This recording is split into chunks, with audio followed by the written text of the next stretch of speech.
Hi guys, kain tayo. Ayan, may bulbul pa yan.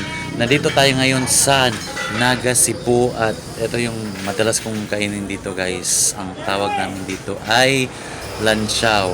Ayan, gawa ito sa mga sex organ ng baka ata or kalabaw, ano ba to? Ano tong anong hayop ginamit nila dito? Ayan, kung makikita nyo guys, ayan.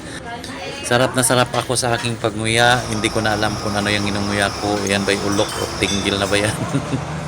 Sabi nila isa daw tong aphrodisiac. Kaya siguro nakatatlo na ako.